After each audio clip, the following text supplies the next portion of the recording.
Well, hello everyone this evening. It's wonderful to be with everyone. We have gone through many iterations of this event tonight, going from a March in-person event to an April in-person event to now an April virtual event. And I'm so happy that Gabrielle has been super flexible with rolling with the punches on so many different things, and we're really hoping to have her back in person as people can start gathering again, hopefully later this year. So I'm Eva Jackson. I'll be turning it over to Mohammed Yassin, my co-founder, here in a few. Before we do that, I am going to walk through just a couple of quick updates. So just to kind of reiterate our value and identity statement, Agile Marketing Indy is a space for process-minded marketers and creatives who are looking for new ways of getting shit done. And I think we can all attest that finding new ways of getting shit done is a really important thing now and always, but I think we're all having to get especially creative with a lot of the recent changes and all of the continually rapid just market shifts and everything. So hopefully as we move things into the conversation with Gabrielle tonight, we can provide nuggets that'll help you find new ways of getting shit done, and we'll have future opportunities, virtually or otherwise, that will reinforce that mission. And we're really excited to be sharing tonight the proceeds of this event. We'll be donating 50% of those proceeds to Second Helpings. As many of you know, Second Helpings provides food relief to the Indianapolis community. It's a really awesome organization. So since we were so agile in ourselves moving this online, we wanted to make sure we were also acknowledging everyone's ticket sales and registrations and giving back to the community as well. Also wanted to shout out our AMI board. So everyone on the screen has played a major role in making all of our events a success, whether they're online or offline.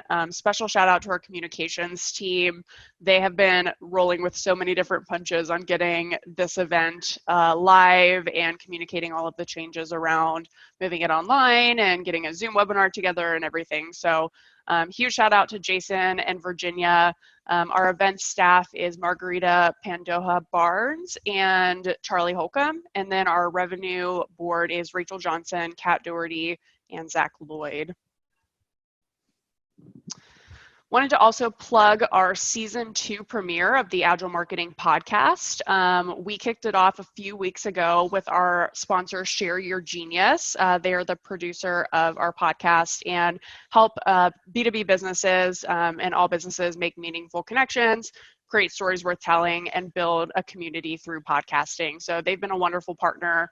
Our first episode of season 2 features Andrea Fryrear. She is I called her this and I think she liked it, but I'm not sure. She is the Beyonce of Agile marketing, as I like to say. She is so accomplished in the world of Agile marketing. She's a coach, trainer, and co-founder of Agile Sherpas.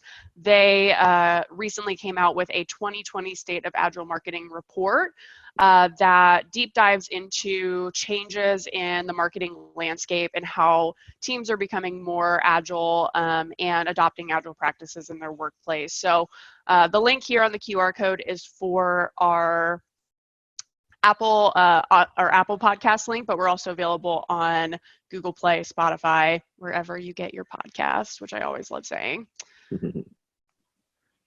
Wanted to shout out a couple more sponsors, and then we'll just go into some housekeeping before turning it over to Mohammed and Gabrielle. Wanted to give a special thank you to 2 sponsors tonight. Bitloft is our gold sponsor for the 2019-2020 year. They are a digital agency working with marketing professionals to create engaging and unique digital experiences through video content, website design, and mobile app development. Our other sponsor is Blast Media. I have their boilerplate right here. Established in 2005, Blast Media is the only PR agency in the US dedicated to B2B SaaS, representing companies in all growth stages from startup to publicly traded. Blast Media understands the unique challenges associated with scaling a SaaS business and uses media coverage and thought leadership campaigns to impact 4 primary pillars: investors, employees, partners, and customers. So thank you to both of these organizations for supporting this virtual event and our in-person events. And then before we get started, just a couple of quick updates. We want to make sure that this is engaging and interactive, so keep an eye out for some interactive polls throughout the webinar. Those will be posted by Lauren Spears. And then use the Q&A feature at the bottom of your screen to post questions. And the really cool thing about Q&A on Zoom webinars is you can upvote questions. So if you see one that is already been asked, that is something that you wanted to get answers for, just upvote that, and it'll help us prioritize Q&A at the very end. We also know that we're in webinar mode right now, so we wanted to open up after the conversation a open kind of networking meet and greet virtually. So we'll be posting a just Zoom meeting link at the end of this presentation for those of you who would like to stick around and do a meet and greet with Gabrielle and just kind of see each other's faces before we wrap up. So with that, I will go ahead and stop sharing my screen so we can see your lovely faces and turn things over to Mohammed and Gabrielle. Oh, thanks, Eva.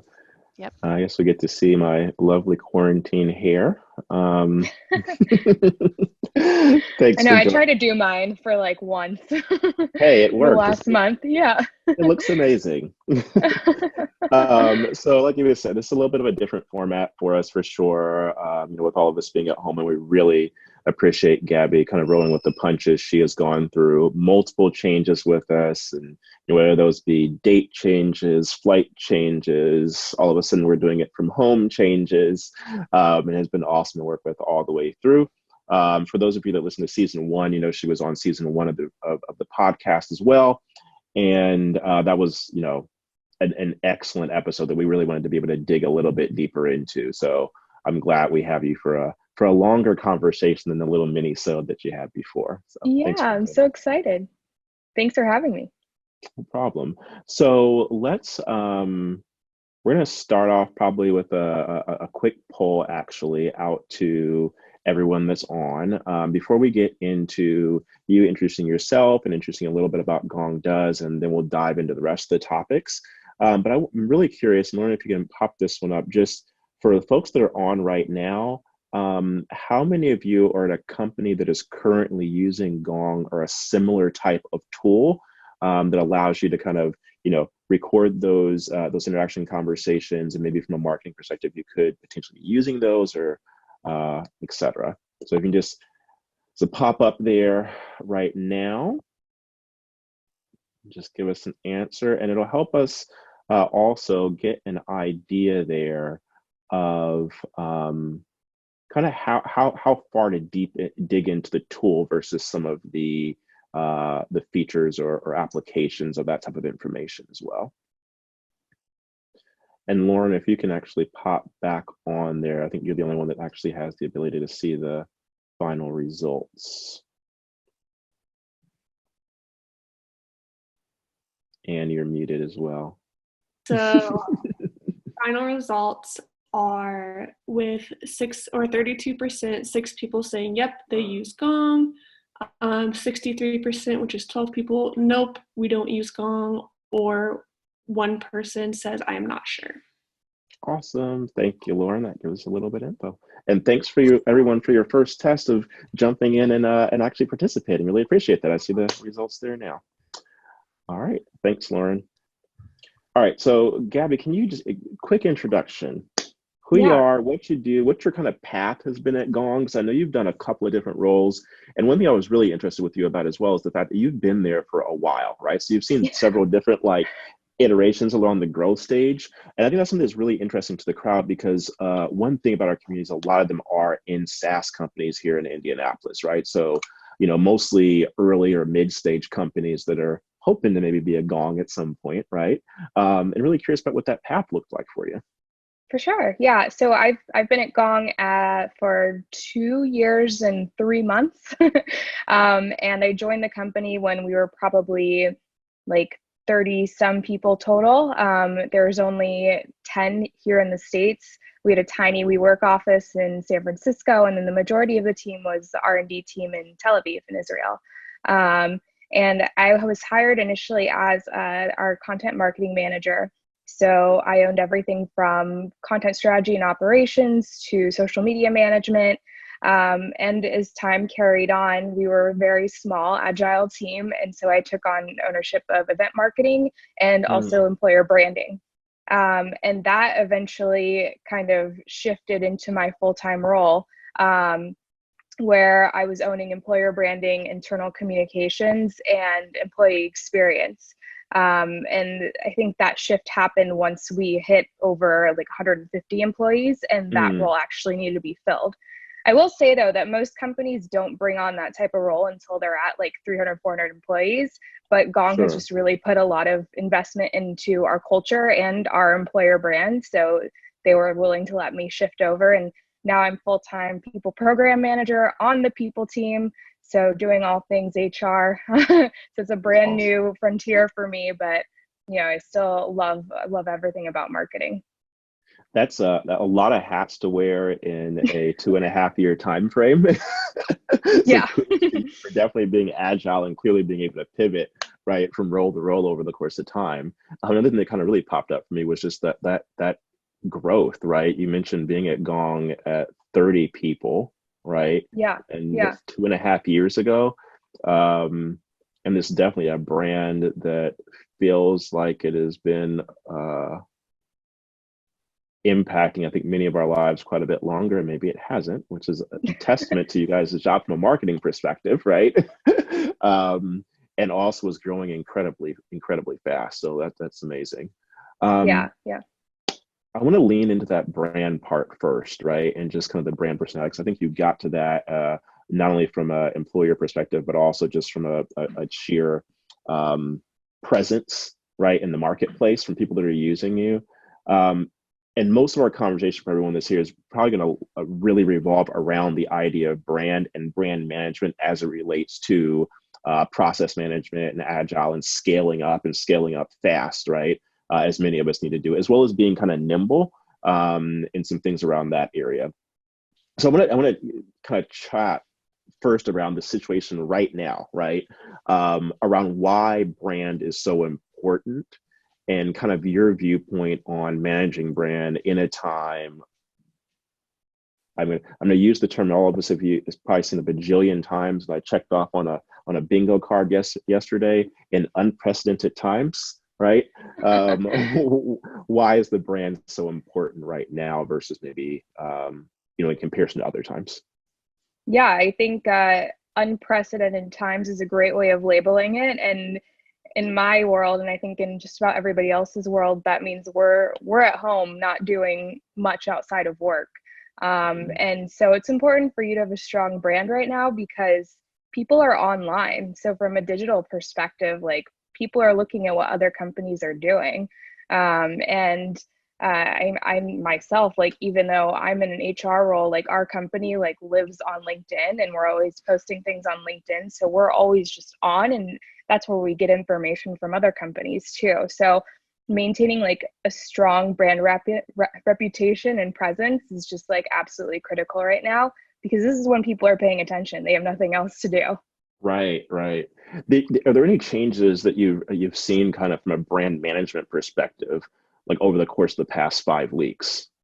I think it kind of is an opportunity for a lot of companies to implement better structuring around what they have previously done. I know for us, like we've just been going for 2 years, and on my team especially, we are now taking a chance to like take a step backwards and clean everything up.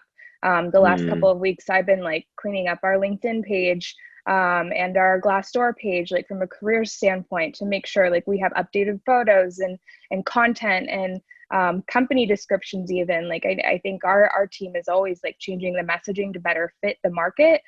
Sure. So yeah, that's like what we've done in the past couple of weeks. And speaking to other people in the space too, I feel like it's cleanup time right now. Oh yeah. I've heard it referred to as the great pause, right? It is. Yeah. Everyone's stopping and taking a break and going back. And I definitely like the idea of kind of spending that time to get some of the foundational pieces together. Another thing you mentioned, I think, is also very much true for many of the people in the room that have been moving fast at some of their smaller, startup organizations. As you're pivoting, as you're moving, you create a lot of stuff, right?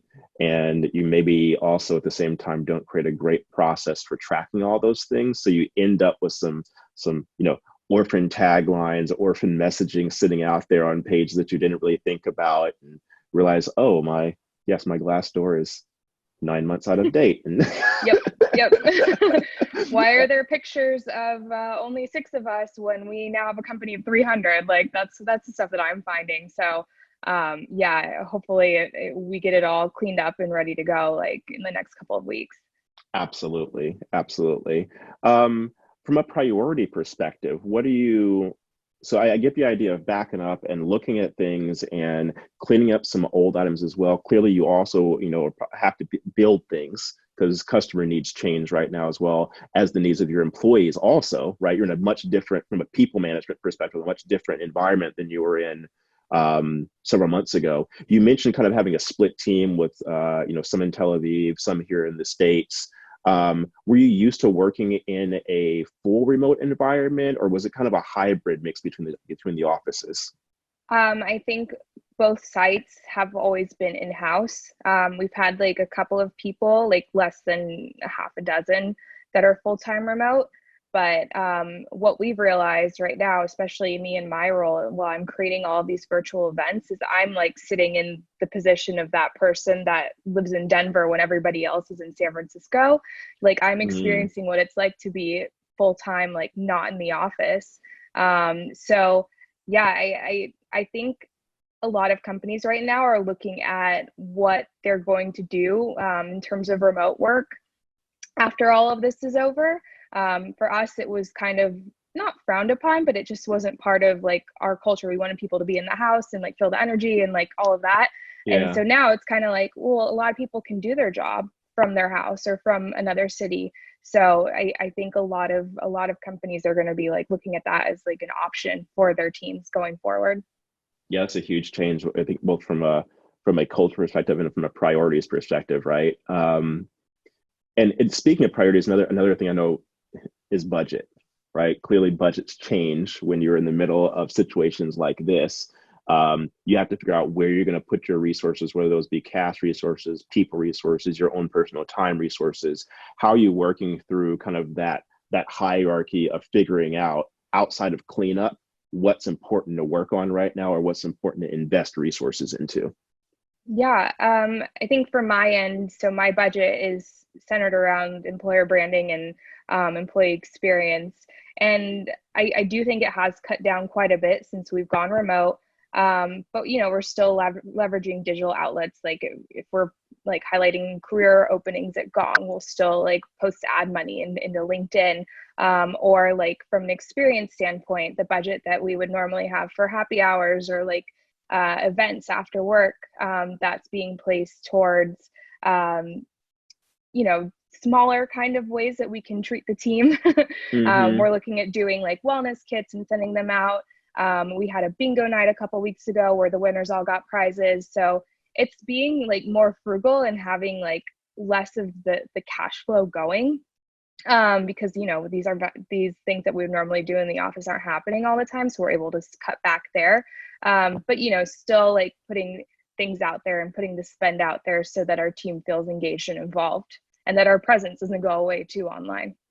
Right. That is a big one. I think it's really easy in times like this to just disappear into the background, right?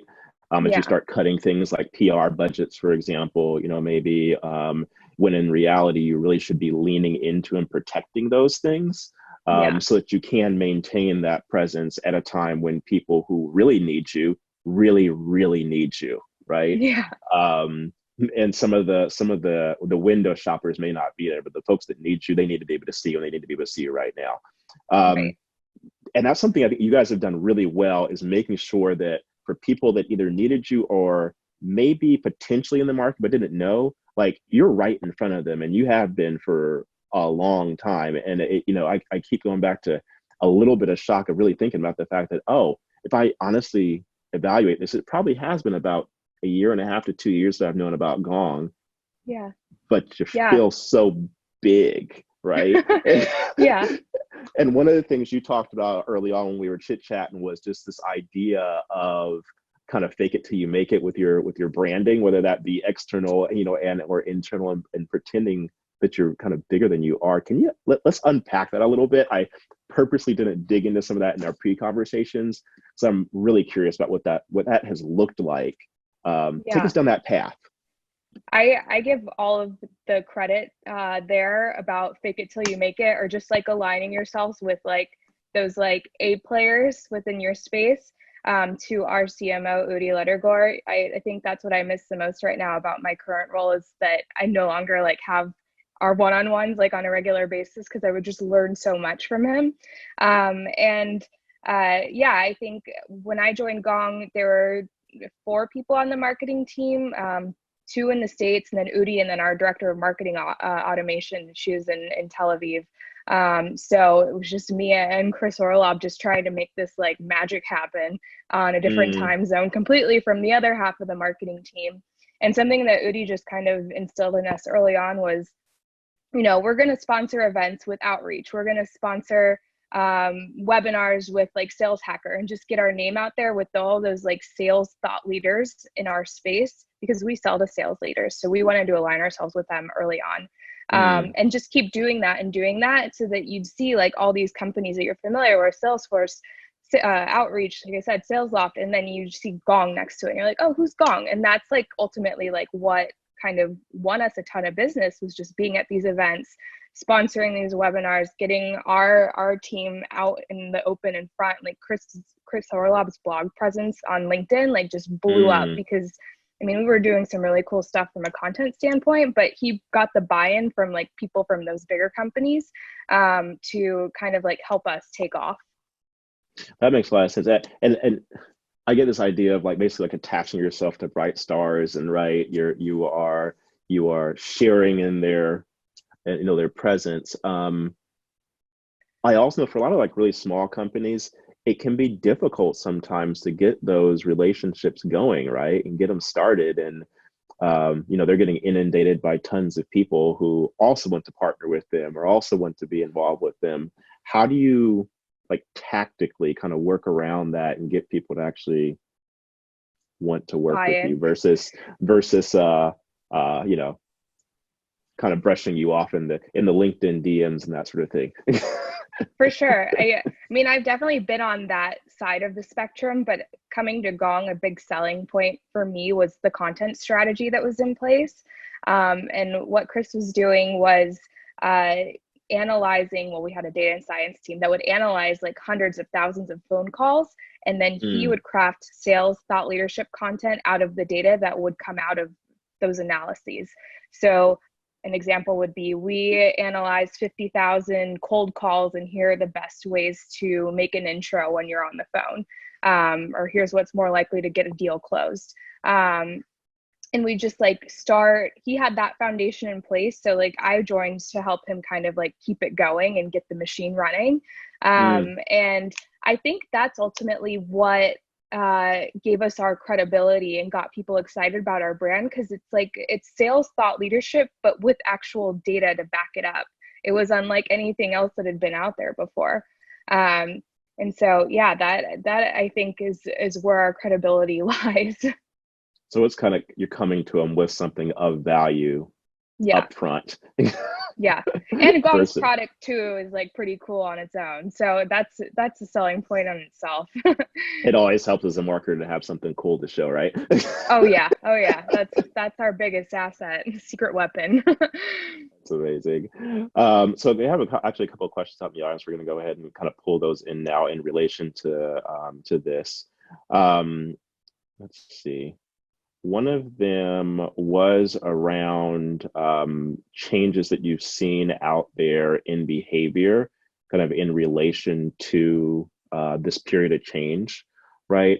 Are you noticing changes in things like just the language that your teams are using, or kind of keywords do you feel like you need to focus in on from a words perspective? And a lot of marketing really is using the right words at the right time, right? Whether you're talking to your teams directly or whether you're talking to external customers. What does that language shift look like for you? I think initially it was all about like small talk around how you're doing in the situation and having very like personalized conversations with people to like make sure they feel heard and acknowledged. But now it's starting to shift back to like business as usual. Like Mm, people just want to kind of like get back into their regular swing of things, even though, you know, their work setting might be different than it once was. But that's the biggest shift that I've noticed is just like, let's go back to the way we were and pretend that it's still like normal like it was. yeah, yeah.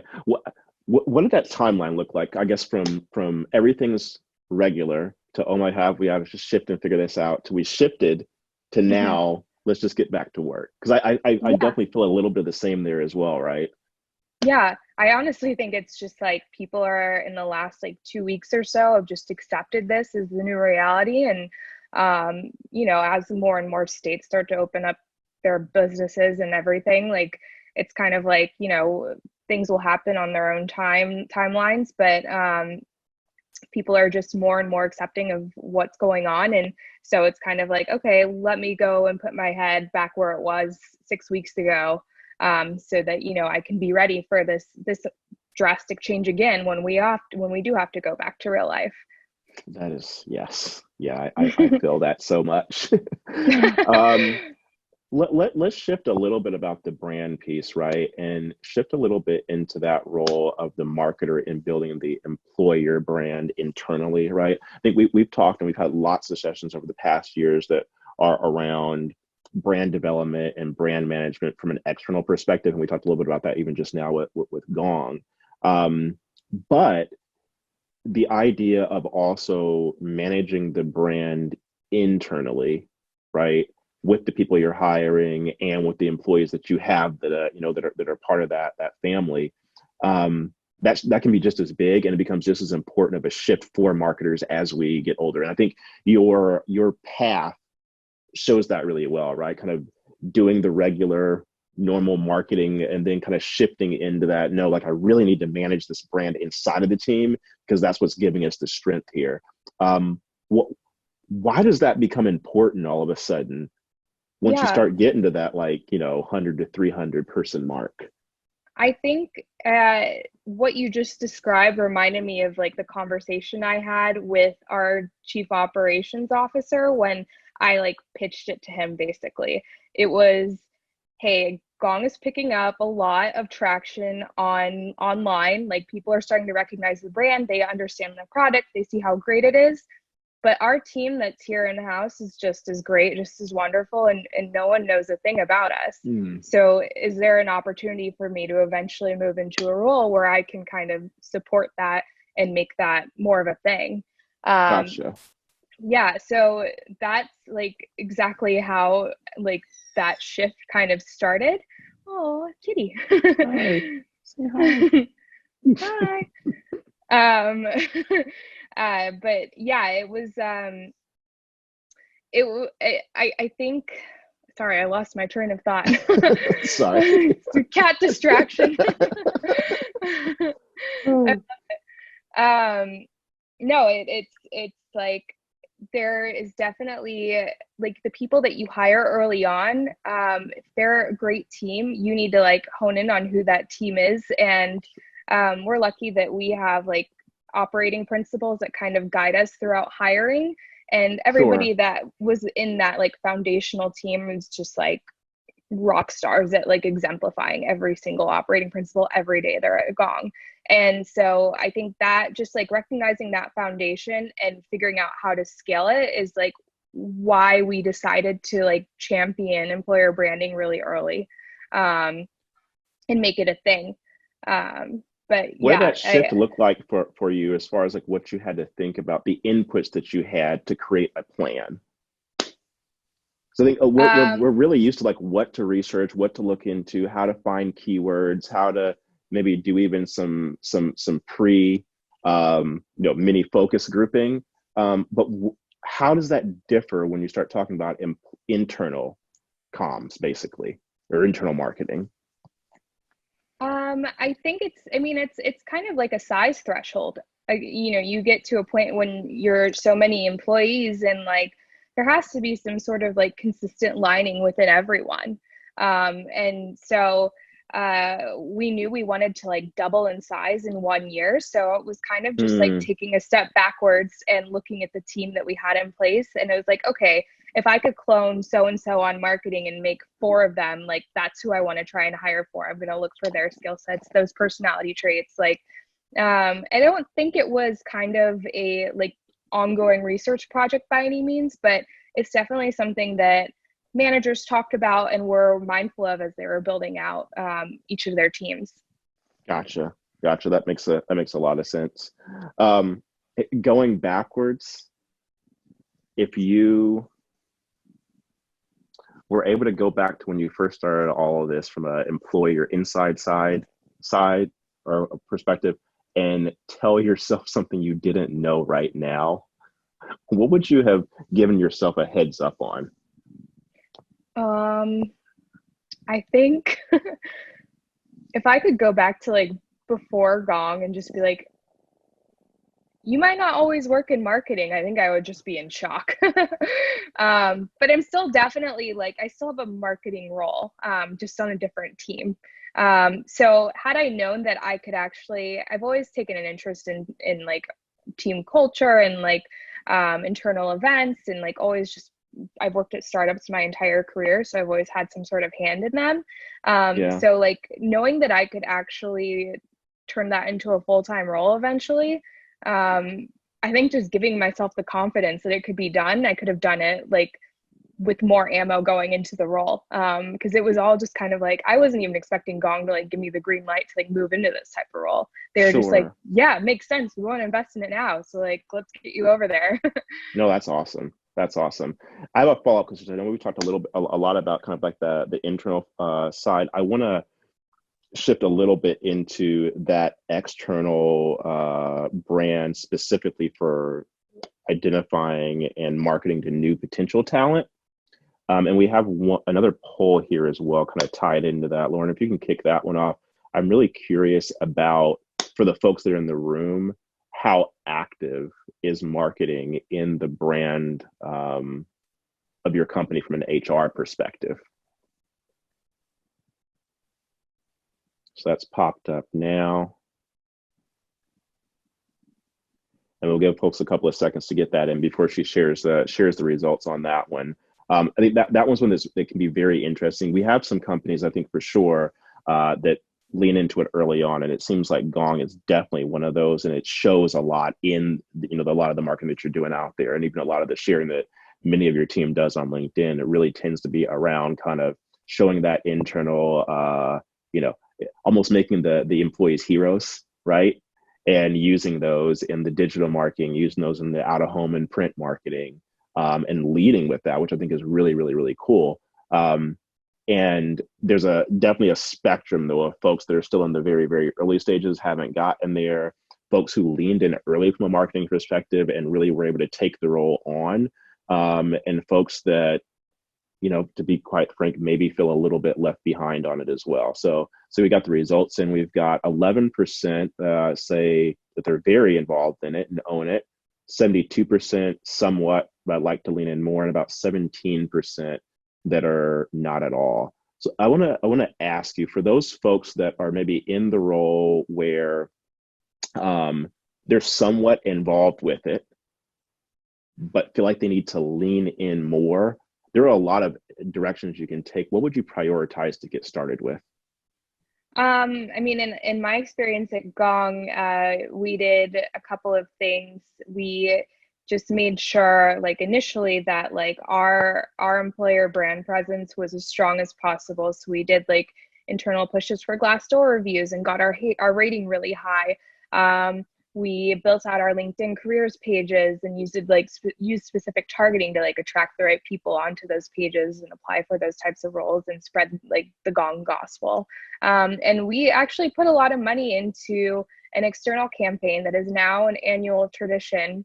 That each year at our go-to-market kickoff, we recognize around 10 outstanding Gongsters, and then they get put into billboard campaigns across San Francisco as like our employees of the year. Oh, wow. And yeah, so this last year it was just like their face and their name, and then it would say Employee of the Year. But this year, the people that won, they got to choose a loved one to be in the photo shoot with them. So the whole concept was like making so and so proud. So people had their Oh, moms, their dogs, wow. their spouses, their best friend, like everything ever. That's amazing. Yeah, yeah, Like, how'd you come up with that idea? Because it's like so simple, but it's one of yeah. those that's like, I don't like, how'd you land on that? I mean, I'm telling you, it's the magic of Udi Lettergore. He is a genius. But we also have a really talented design team in Tel Aviv, this company called Atreo, and they would just jump on calls with us, and we kind of just talked about different concepts. So I don't remember who came up with that one specifically, but we had a bunch going. That's awesome. And we were thinking of everything, of like just posting baby photos and like writing something like, so and so, you've come a long way. Like they've gone from like an awkward photo to becoming a Gong Employee of the Year. That's But amazing. yeah, no, it was a really fun, it's like my favorite time of the year is when those billboards come out. And yeah, it's definitely, it's worth the spend, and we don't go crazy with it by any means. We just buy like urban panels, which are pretty inexpensive here in San Francisco, and have them running for like 30 days. We got Oh, lucky with COVID though, because they're still up. Nobody's bought that media space. So they went up at the beginning of March, and it's almost May, and oh, that's amazing. yeah. So that's one of the, I think that's one of those good examples of like something that, because I've seen some pictures of some of those billboards. I think the ones that went up around Tel Aviv, for example. Oh And yeah, those are different. Yeah, it looks like a huge investment. And yeah, what I'm hearing is that you're finding ways to do smaller budget items that look like they have an enormous impact, and once again, kind of punch outside your weight class in a way. totally. Yeah. No, the ones in Israel that we ran last month were we moved office locations from Herzliya, which is a suburb of Tel Aviv, to Ramat Gan, which is a suburb as well, but a little bit closer to the city center. Uh-huh. And this was another idea. I don't know if it was Udi or our design firm that like came up with it, but they were like, why don't we like highlight someone's name and a unique characteristic about them, and be like, hey, so and so, your commute just got 5 minutes shorter. Like, just talking about how much better their life in this new office will be. But also having that very personalized touch where we're like calling people out by name. That's awesome. That's awesome.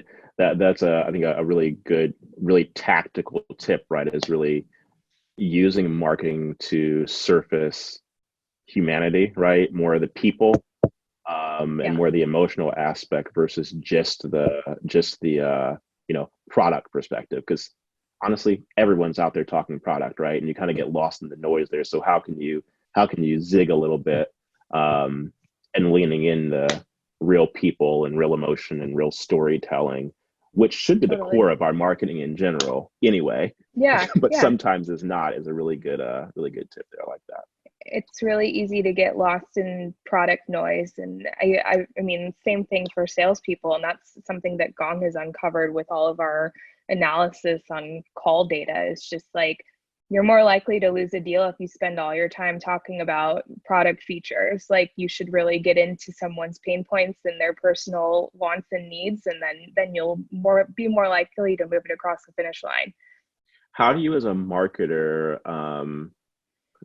catch and stop yourself from going down that path? Right. I know that it can be very easy because, you know, as marketers, we don't generally get trained to go that direction. We get trained to think about, product, pricing, packaging, right? And really go hard on being very clear on those particular items. When in reality, really good SaaS marketing uses those as a foundational element, but it does not overtly lean into those when final copy and visuals are created.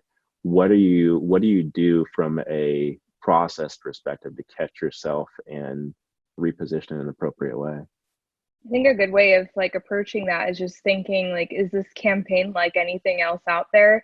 if we're just talking about our value and our features, like, like there's other companies that do similar things and they're likely like falling into that same kind of trap.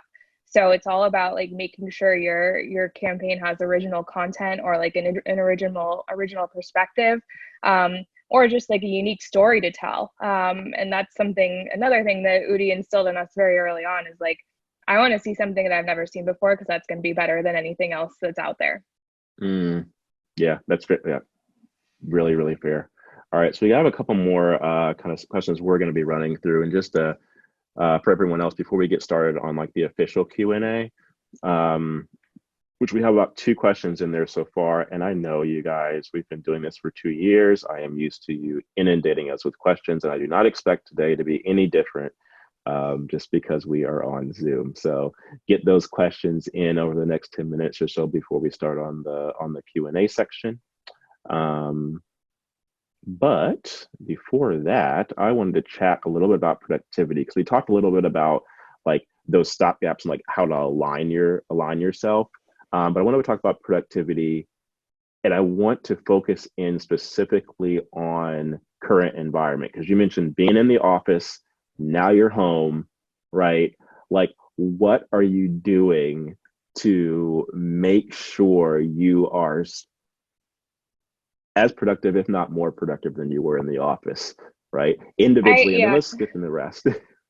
Yeah, I mean, I think you can only look at it from an individual standpoint. Like if I tried to give everybody like directions on how to be productive throughout the day, it's like, it's only going to work for so many. So what I've done, I think, is just make sure I have a full calendar, and whether or not it's like a team meeting or like a one-on-one virtual coffee or just time blocked off to work, to be heads down, like my calendar is stacked every day. And something cool that we've started doing at Gong is at the end of every day at 5:30, we'll post like a signal that it's the end of the day. Last week we had like YouTube clips of like the ends of like children's shows, because they have like the fun songs that like tell you it's show's over, time to go. So we posted those once a day. This week I'm sharing like different ways to have screen-free evenings, so that you can kind of like combat Zoom fatigue, because I know that's a thing now. Yep, it is. But yeah, so I think it's just like, get up like you would normally at your normal regular time when you'd have to go into the office and get ready. I mean, you don't have to get fully ready. I don't wear makeup half the time, and like I'll wear a sweatshirt sometimes. But I'm ready for the day. Like I don't really plan on having distractions throughout the day unless I go for a walk. Right. And then just like have all of those like blocks filled out, because then you can kind of just like look onto that as the day goes by, and the day goes by pretty quickly. Yes, it does. It faster even than I think it did in the office sometimes. It's so easy to lose track of time and not realize that it's 5 or 6 or 7 or 10 o'clock at night. Yeah, I know. That's like why our chief people officer, she like pinged me and some other people on the people team, and she's like, we got to like tell the team the day is over, because people are just like gonna burn out. Like they're working too much. That's so true. And speaking of that one, Lauren, let's pop up that last one. I'm kind of curious for the group out there overall, how you're feeling about your individual like productivity and mental health, which we touched on a little bit there in relation to this. And while we're getting answers in on that, let's shift a little bit from your individual productivity and how you're laying your day out. I love the idea of like actually blocking and like, I'm doing this, and this, and then having a signal at the end of the day, it's over. Everybody go home, right? Go do something else. From a team perspective, how has that team organization looked like for setting priorities, executing work, and communicating? What are you doing to keep that straight? I think our biggest initiative that we put into place that we never have done before on my team is like, we have a daily stand-up.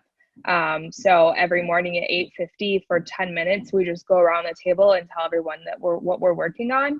And it just holds you a little bit more accountable than like you would normally working from home, because you have to like, your work is kind of a little bit more visible.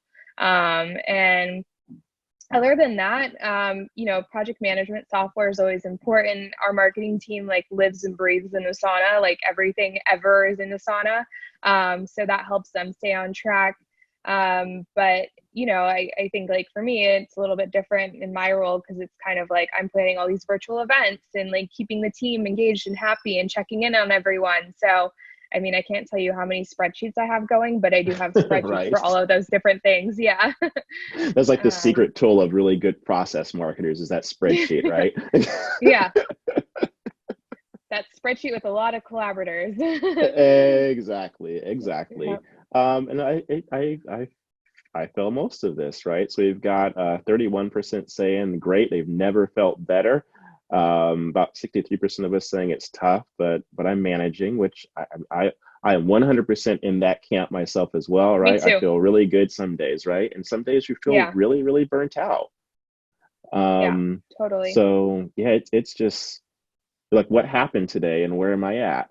And then we have 6% in there that are saying I could really use some help. So for those of you, wherever you're on the spectrum, but especially if you're on that bottom end, and I have definitely hit those days. I hit that last week and had to take 4 days off in a row, just suddenly woke up and realized I needed to step away.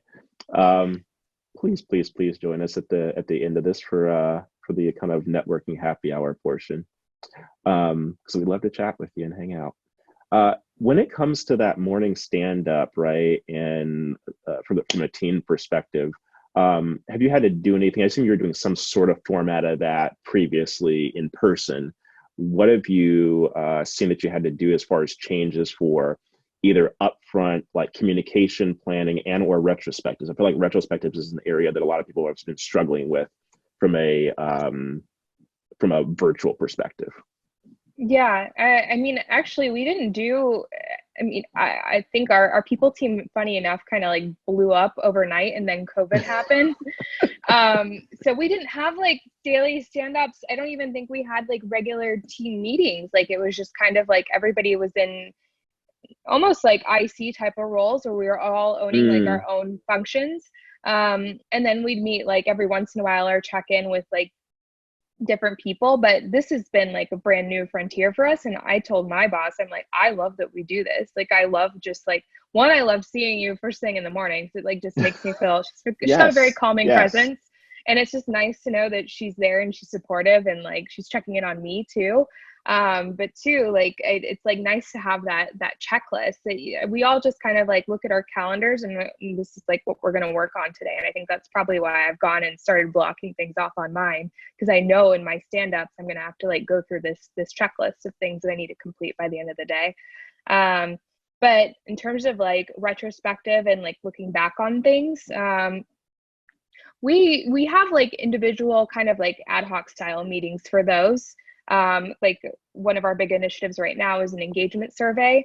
And there have been a lot of different like offline meetings talking about how we wanted to set this up, because we wanted a big chunk of it to focus on health and wellness and remote life, because we wouldn't normally include that because we don't really have a remote culture whatsoever until now. And so I think in the next couple of weeks, it's going to be like, it's an ongoing thing where we check in, like how many people have completed it, what's it looking like? And then like at the end of it, it'll definitely be like, let's sit down and like talk about like what could have gotten better in terms of communicating it and rolling it out and making sure people completed it. But yeah, we're still trying to figure those things out because like I said, like it's a brand new team and it's like, it's a different work environment. It sounds almost like going remote has driven more collaboration and more kind of almost like this traditional agile, get together, talk about what you're going to do, give updates along the way, get back together at the end. Like it has really helped you get through a time like this when you really needed it, which is awesome. Totally. Yeah, no, we're definitely making the most of it in a good way. As many of us are. All right, we're going to switch over to the questions because time went by really fast there, which is amazing, right? So we got two actually in there, both from Rachel right now. One is around the pivot, right? So you mentioned about kind of everything was normal, and then all of a sudden, I think many of us had to go home very suddenly, right? we kind of had an idea it might be happening, then all of a sudden it just happened. Yeah. Yeah. How long did it take kind of you, Gong, your team specifically, from the people perspective, to pivot after it became a big deal, right? Was that an overnight? Was that an over the weekend? Was that it took you a week to get your feet up under you and figure out what was going on? What did that look like? I remember like the week before it happened, I mean, no one was really talking about it, like us going remote, even though the bigger like tech companies around us had already like sent their teams home basically. Mm, Like Salesforce and Google and like LinkedIn, they were like, oh yeah, fully remote at the time. And then I remember just like a weekend when like our chief people officer sent out an email and she was just like, okay, you guys aren't going to come in on Monday, and then we're going to take it day by day. And then that night they put the shelter in place in order in San Francisco, and that kind of threw everybody off because that meant like we can't leave, the house, we're going to get in wow. trouble. Right. So yeah, it was just kind of like running with that. And then we kept the office open for about a week or so, and so that people could get their stuff and like, you know, kind of set up a remote setting at home. And then we gave everybody a $200 stipend to like set up their own home offices. Oh, wow. Yeah, no, that was like super nice. And I think it helped out a lot of people like buy desks or chairs or monitors or whatever they don't normally have. And that those decisions were all made like overnight. I think my boss, like the chief people officer, she was in meetings with leadership that entire week. And just trying to sort things out. So it was just very like heads down until they could like come up with good decisions. So that was fast for you. Yeah, Fast. yeah. And then how did you start reworking once you like knew, okay, everyone's home, everyone's got, you know, their desks and all the essential items. I assume you started having to go through shifting some of that program. You mentioned a lot of it being centered around in-person events and having to come up with ideas that were more virtual based. Yeah, Um, yeah. how fast were you shifting into that? How long did it take you before you were able to, between going home to executing that first virtual type of event led by the, you know, your team? It was that first week we were told to be remote that I think probably towards the end of it that I got an email from our chief people officer, and she was just like, okay, start thinking about ideas for remote culture. And within the week, like her and I had like hopped on the phone and we just started talking about ideas. And ultimately it was just me leveraging my network at Gong, so that people with husbands, wives, mothers, sisters, whatever, that were like fitness instructors, could do events Mm, for kids, like whatever it was, just getting on the phone with them and seeing what their availability is like. Luckily, a lot of people have availability right now, so right. that we could just, yeah, just set up a whole calendar. And so it was a lot of like trial and error. And I think those are like probably the craziest 2 weeks of my year. It was just like a month ago, just trying to get all of these things sorted and on the calendar. But you know, we got like sort of a routine in place where there's like 3 workouts every week. There's 2 events dedicated to kids so that our parents with kids can send their kids somewhere for an hour.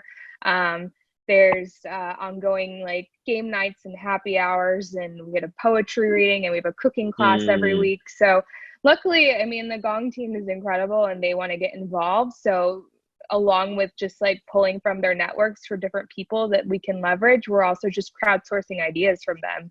And I'm that point of contact where if they talk to me, I can try and make it happen. that's awesome. So a lot of it's like purely social, which is great. I think that's what a lot of us are missing right now, right? Is that social Yeah, aspect, especially with so many marketers being very extroverted or introverts who like a little bit of extroversion here and there, borderline, right? totally. Yeah, yeah. And really feeling like we're home alone with that. So there's one last question in here. We answered some of it, so I'm gonna tweak it a little bit before we pass things back over to Eva to do some wrap up items.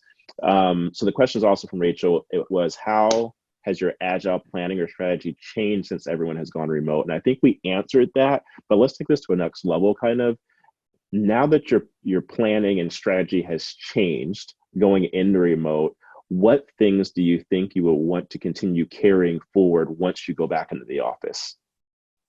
I think it's all of these processes that we've put into place, and like just this foundation that we've laid down, like as a greater team, the people team, now that we're like this big team, we're able to like I said, take a step backwards and work on things that like might need cleaned up or might need some documentation around.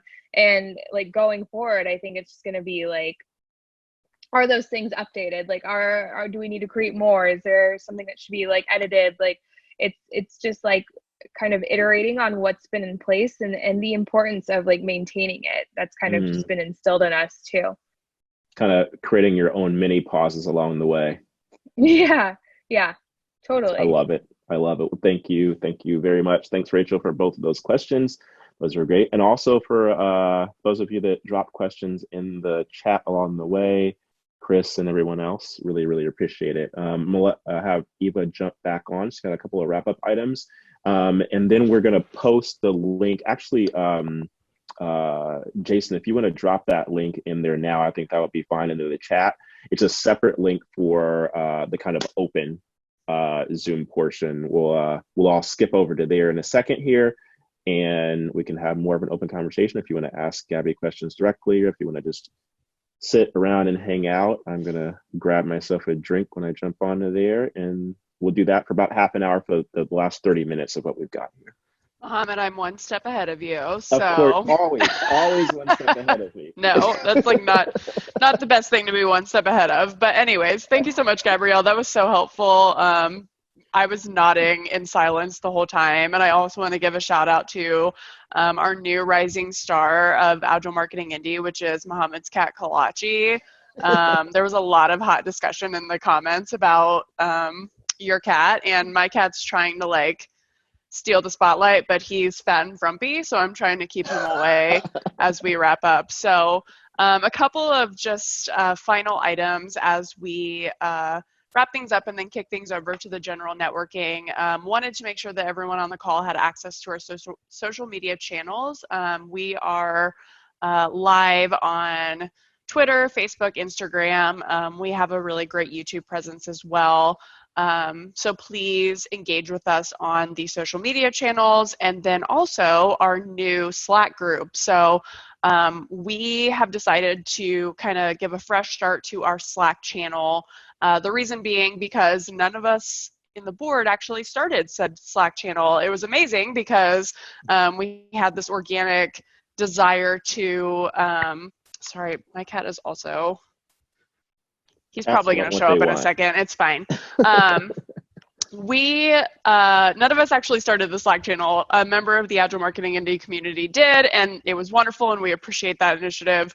But it's gotten to a point where there are certain things that we can't control that we need to. So we thought this would be a good opportunity to just restart the channel. Wanted to make sure that everyone was aware of our desired outcomes for that channel, which is sharing job postings, training opportunities, new podcast episodes as they go live, and then future Agile Marketing Indy events. So the QR code there is a way that you can access that now, and we'll be posting that in the networking event as well. So keep an eye out for that. We'll be promoting it a lot over the next couple weeks so everyone can get plugged in there. And that is it. Awesome. That's all I got. Thanks so much, Gabrielle. I took so many notes, and I love your idea around humanizing marketing and humanizing your brand, whether it's internal or with customers. That was huge. And I also agree with the time blocking of your calendar. I actually put half of my day as it looks like I'm out of office if you look in Outlook. So people don't put meetings on my calendar. So that's amazing. I love it. You gotta do it. Right. Awesome. Well, I believe that the link to our networking is in chat now. So yep, we can just hop on over there for those of you who'd like to join us. Yeah, as for those of you who've been coming through these for a while, you know, both Eva and I are really bad at ending things. Yeah, we are. True. Podcasts, live events, whatever, we kind of just like, okay, thanks, bye. So I guess this is not bye, but we'll see you later, like in 30 seconds on the other side, 2 seconds. So we'll see you over there. One quick note as well on the video for this one. We actually are recording this one, so if you want to go back and refer to it later, we'll have it on the YouTube channel. All right, cool. Bye. Gabby, I'll see you on the other everyone side. over there. See you over there.